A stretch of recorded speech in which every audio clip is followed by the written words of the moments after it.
السلام علیکم شیخ۔ وعلیکم وعلیکم السلام ورحمۃ السلام۔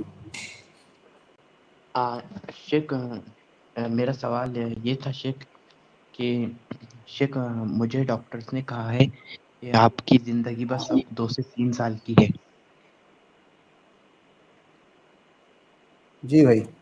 جی شیخ میں یہ کہنا چاہتا تھا کہ شیخ مطلب میں جب سے پیدا ہوا تب سے لے کر ابھی تک میں نے زندگی میں ہمیشہ تکلیف ہی اٹھائی ہے، تو شیخ کیا اس کا مطلب یہ ہے کہ اللہ تعالیٰ مجھ سے ناراض ہے؟ نہ ہی میں نے کبھی شرک کیا، نہ ہی میں نے کسی کا مال پچایا، نہ ہی میں نے کوئی بڑا گناہ کیا۔ جی شیخ۔ بھائی نے کیا کہا شیخ؟ مختصر شروع کا جملہ نہیں سن سکا ان کو۔ ڈاکٹر نے کیا کہا انہیں؟ جی ڈاکٹر نے ان کو کہا ہے کہ آپ کی عمر کا ابھی یعنی 2 سے 3 سال صرف ہے، جبکہ انہوں نے کبھی اللہ کے ساتھ شرک نہیں کیا، کوئی غلط کام نہیں کیا ہے، کسی کا مال چوری نہیں کیا ہے، تو پوچھنا چاہتے ہیں کیا اللہ کی طرف سے آزمائش ہے یا عذاب ہے ان کے اوپر؟ بسم اللہ والحمد للہ والصلاۃ والسلام علی رسول اللہ۔ دیکھیے بھائی، پہلی بات تو یہ کہ اگر کوئی انسان بیمار ہے، بڑی سے بڑی کوئی بھی بیماری ہو، کتنی بھی خطرناک بیماری ہو اسے، لیکن اس کی موت کا وقت کوئی نہیں بتا سکتا، اس کا علم اللہ رب العالمین کے پاس ہے۔ یہ مفاتیح الغیب میں سے ہے۔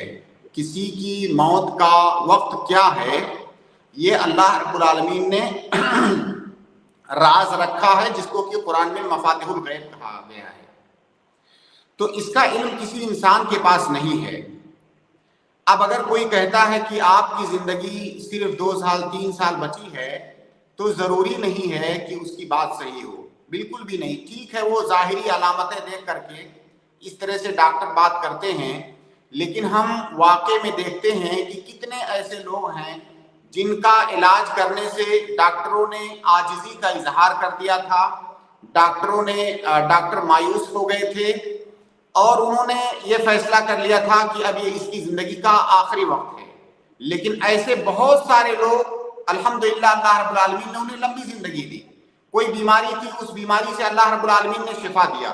تو سب سے پہلے تو اس بات پر ایمان لائیے، اور یہ ایمان لانا ضروری ہے۔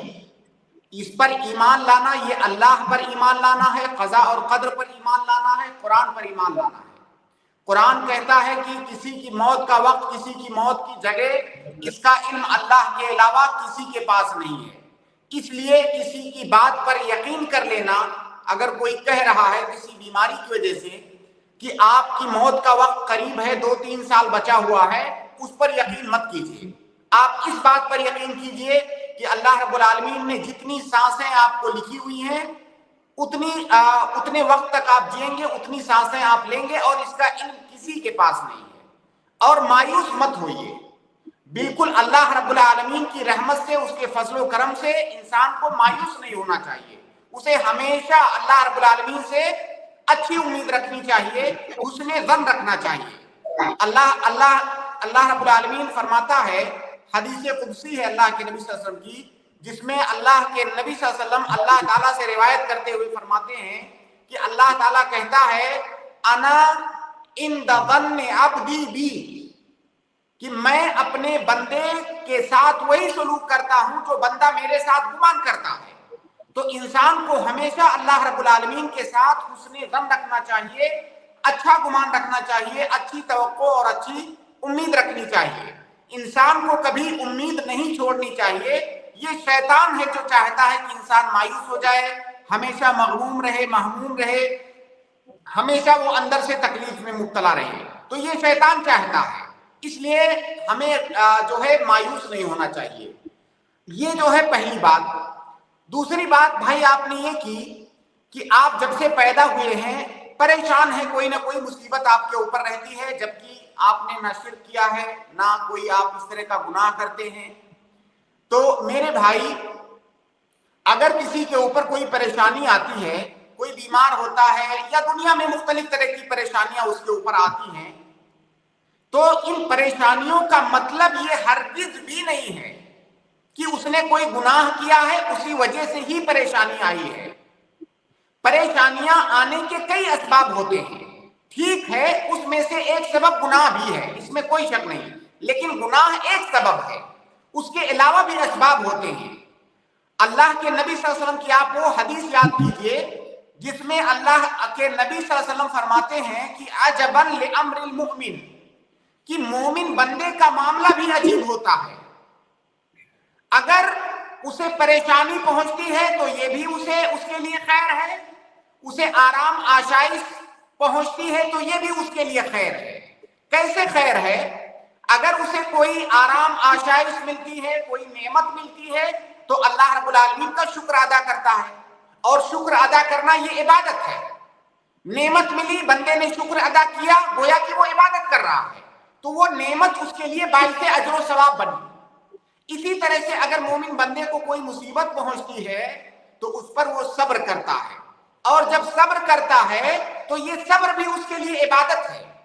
اگر کوئی بندہ صبر کرتا ہے تو یہ صبر کرنا بہت عظیم عبادت ہے۔ بلکہ آپ یہ یاد رکھیں کہ صبر کے بارے میں اللہ رب العالمین نے قرآن میں فرمایا ہے کہ اللہ رب العالمین صبر کرنے والوں کو ان کا اجر بلا حساب و کتاب دے گا۔ دوسرے بیشتر جو اعمال ہیں ان کا جو ثواب ہوتا ہے وہ حساب کتاب سے ہوتا ہے کہ فلاں عمل کا اتنا ثواب ہے، فلاں عمل کا اتنا ثواب ہے، لیکن اللہ رب العالمین صبر کرنے والوں کو ان کا اجر بلا حساب و کتاب دیتا ہے، اس کی کوئی انتہا نہیں ہے۔ تو یہ اتنی عظیم عبادت ہے۔ تو اگر بندے کو کوئی پریشانی، کوئی مصیبت آتی ہے تو اسے یہ ہرگز نہیں سمجھنا چاہیے، بدگمانی میں مبتلا نہیں ہونا چاہیے کہ میں برا ہوں اسی وجہ سے میرے اوپر یہ پریشانی آ رہی ہے۔ ہو سکتا ہے اللہ رب العالمین اس کے درجات کو بلند فرمانا چاہتا ہو، اللہ رب العالمین اسے آزما رہا ہو تاکہ وہ بندہ صبر کر کے اپنے مقام کو اعلیٰ بنا لے۔ تو انسان کو صبر کرنا چاہیے، مایوس نہیں ہونا چاہیے۔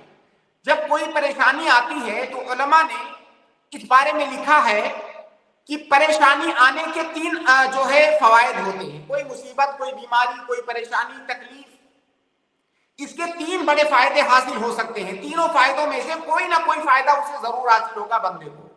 ایک فائدہ یہ ہے کہ اگر کوئی انسان برائیوں کے اندر ہے، گناہوں کے اندر ملوث ہے، اس کے اوپر کوئی پریشانی اور تکلیف آتی ہے تو وہ آدمی جو ہے غفلت میں تھا بیدار ہو جاتا ہے، غفلت سے جاگ جاتا ہے اور اللہ کی طرف رجوع کرتا ہے۔ آپ نے عام طور سے دیکھا ہوگا کہ بندے کے اوپر جب پریشانی آتی ہے تو چاہے جتنا برا بندہ ہو وہ جو ہے اللہ رب العالمین کی طرف رجوع کرنے لگتا ہے۔ تو انسان کا اللہ کی طرف رجوع کرنے کا جو سبب بن رہا ہے وہ پریشانی ہے، تو یہ پریشانی گویا کہ اس کے لیے رحمت ہے۔ اسی طرح سے کئی سارے لوگ ایسے ہوتے ہیں کہ بہت سارے انہوں نے گناہ کیے ہوتے ہیں زندگی کے اندر، پریشانی آتی ہے تو ان پریشانیوں کے بدلے میں اللہ رب العالمین ان کے گناہوں کو معاف کر دیتا ہے۔ مصیبتیں یہ گناہوں کا کفارہ ہیں، اگر بندہ ان پر صبر کرے تو مصیبتوں سے انسان کے گناہ اللہ رب العالمین معاف کر دیتا ہے۔ ایک حدیث کے اندر ہے کہ مومن بندے کو اگر کانٹا بھی چبھتا ہے جو کہ بہت معمولی تکلیف ہے تو اللہ رب العالمین اس کے ذریعہ سے بھی اس کے گناہ معاف کرتا ہے۔ تو یہ دوسرا فائدہ ہے۔ تیسرا فائدہ یہ ہے کہ ان پریشانیوں اور مصیبتوں کے بدلے میں اللہ رب العالمین مومن بندے کے درجات کو بلند فرماتا ہے۔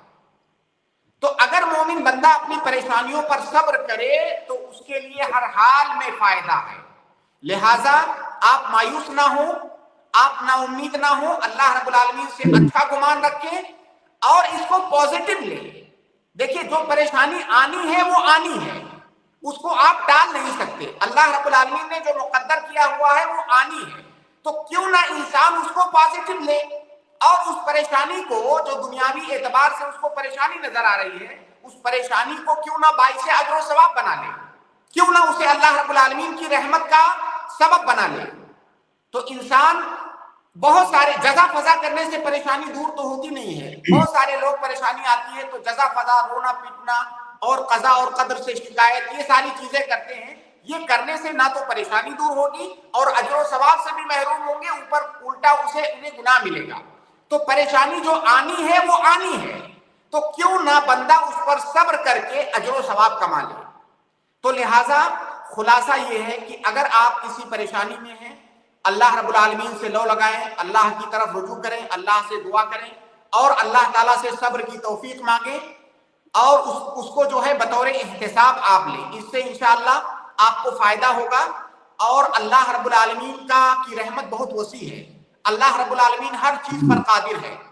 آپ نے بہت سارے ایسے واقعات سنے ہوں گے، ہو سکتا ہے دیکھے بھی ہوں، کہ بڑی بڑی پریشانیاں جہاں پر انسان مایوس ہو جاتا ہے، کوئی راستہ دکھائی نہیں دیتا ہے، اللہ رب العالمین کی طرف سے اس طرح سے مدد آتی ہے کہ وہ ساری پریشانیاں جو ہے ایسے دور ہو جاتی ہیں جیسے کہ پہلے کچھ تھا ہی نہیں.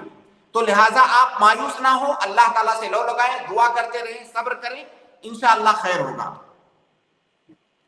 جی جزاک اللہ. جی حسان بھائی. جی شیخ مجھے بلڈ کینسر ہے. آپ لوگ دعا کیجئے کہ اللہ تعالیٰ شفا کر دے. اللہ رب العالمین آپ کو شفائے کاملہ، شفائے عاجلہ عطا فرمائے اور جو پریشانی بھی آپ کو ہے اللہ رب العالمین اسے کفارہ سیئات بنائے، آپ کے اجر و ثواب میں زیادتی کا سبب بنائے. آمین. جی جزاک اللہ شیخ. بھائی کے لیے میرے پاس ایک چھوٹا سا واقعہ اگر اجازت ہو تو میں ان کی تسلی کے جی لیے بیان بالکل، کر دوں. ہاں بالکل. ابھی ایک ہفتے کے اندر ہی، یعنی پچھلے ہفتے میں ہمارے ایک ساتھی نے بیان کیا کہ ان کے دادا کا جو ہے حج کی پرمٹ بنائی گئی اور حج پہ نکلنے کا جو وقت تھا وہ صرف 10 دن بچا ہوا تھا. ڈاکٹر نے کہا یہ صرف 10 دن 12 دن زندہ رہیں گے، اگر یہ حج پہ جاتے ہیں وہاں سے لوٹ نہیں پائیں گے. گھر والوں نے بہت سوچ بچار کے آخری فیصلہ یہی لیا کہ ان کو حج پر بھیج ہی دیا جائے. بیماری ایسی تھی کہ ڈاکٹر نے کہا تو یہ 10 دن ہی زندہ رہیں گے. تو وہ حج پر گئے، حج کے ارکان بھی ادا کیے الحمدللہ، پھر گھر واپس بھی آئے، اس کے بعد بھی 10 سال وہ زندہ رہے. تو کہنے کا ماشاء مطلب یہ کہ اللہ، الحمدللہ. ڈاکٹر نے انہیں جو وقت بتایا ہے اس میں ان کو گھبرانے کی ضرورت نہیں ہے. انشاءاللہ اللہ تعالیٰ خیر کرے گا. تو میں ایسے شیخ کئی واقعات جانتا ہوں، پڑھا بھی ہوں اور میں نے اپنی آنکھوں سے بھی دیکھا ہے. ایسے لوگوں کو میں جانتا ہوں اس وقت بھی جن کو بلڈ کینسر ہے اور الحمدللہ سالوں سال سے 10 15 20 سال سے ہلکا پھلکا وہ علاج لے رہے ہیں اور ماشاءاللہ سب کچھ ان کا چل رہا ہے، ٹھیک ٹھاک زندگی گزر رہی ہے. تو لہٰذا مایوس ہونے کی ضرورت نہیں ہے. انسان کی سب سے بڑی بیماری، سب سے بڑی کمزوری اس کی مایوسی ہے. بالکل بھی مایوس نہیں ہونا چاہیے. اور مایوس کس بات سے؟ مطلب ہمارا محافظ اللہ رب العالمین ہے، ہر چیز کا مالک وہی ہے. ہم اپنے آپ کو اللہ کے حوالے کر دیں، ہم اللہ کے حوالے کر دیں. ایک حدیث ہے اللہ کے نبی صلی اللہ علیہ وسلم کی کہ بندہ جب کہتا ہے لا حول ولا قوت الا باللہ، لا حول ولا قوت الا باللہ کا معنی ہے کہ اللہ کے علاوہ کوئی طاقت اور کوئی قوت نہیں ہے. نہ تو کوئی طاقت اور قوت مجھے خیر پہنچا سکتی ہے، نہ تو کوئی طاقت اور قوت میرے اوپر جو شر ہے اس کو دور کر سکتی ہے سوائے اللہ کے. جب بندہ یہ کلمہ کہتا ہے تو اللہ رب العالمین کہتا ہے کہ اس بندے نے اپنے آپ کو میرے حوالے کر دیا. اب اگر کوئی سچے معنوں میں صدق دل سے اپنے آپ کو اللہ کے حوالے کر دے تو اللہ رب العالمین کافی ہے.